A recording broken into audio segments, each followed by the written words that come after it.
आपणकर शरीर पेन होची मसल पेन होची हाड़ जंत्रणा होची देह असुआ लगुच अस्वस्ति लगुच बल आसुनी काम मन लगुनि गोटे उपाय आपणकर चारि पाखरे निश्चय छोट छोट गोड़ी पड़ी किछि गोड़ी को एकाठी कर दियंतु बाहर हो बा घरे हो प्रत्येक दिन यही भली गोड़ी को पादरे दलंतु 15 दिन आपण ये अभ्यास करंतु दैनिक 10 रु 15 मिनिट पर्यंत आपण अद्भुत एवं चमत्कार फल पाइबे। कथा को विश्वास अविश्वास करबा अलग कथा निजर अभिज्ञता ही बड़ सफलता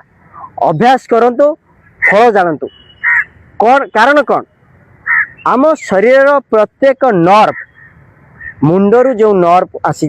पेटरू जो नर्व आसी विभिन्न अंग प्रत्यंग प्रत्येक नर्व शेष भाग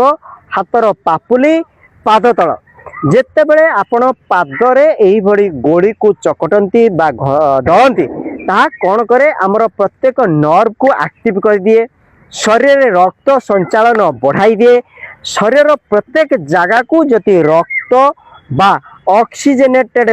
ब्लड ठीक से जाई पारुची तेबे शरीर रोगमुक्त रहिबा धार्य। तेबे आपण एही परीक्षाटी आज ठारू आरंभ करंतु तार रिजल्ट आपण को हाथ में। तेबे एही भली स्वास्थ्यकर सरल वीडियो देखिबा पई कि आम चैनल को सब्सक्राइब करंतु लाइक करंतु एवं सबुठ बड़ कथा आपण वीडियो रो निश्चित कोन उपकार पाइबे बा वीडियो केमिति लागिची ता कमेंट रे जणाइबे। आपनकर सांग साथी बंधु बांधव जो माने चाहउचंती ए वीडियो रो उपकार पांतु सेमानक मध्य वीडियोटी शेयर कर देबे। जय शंभू।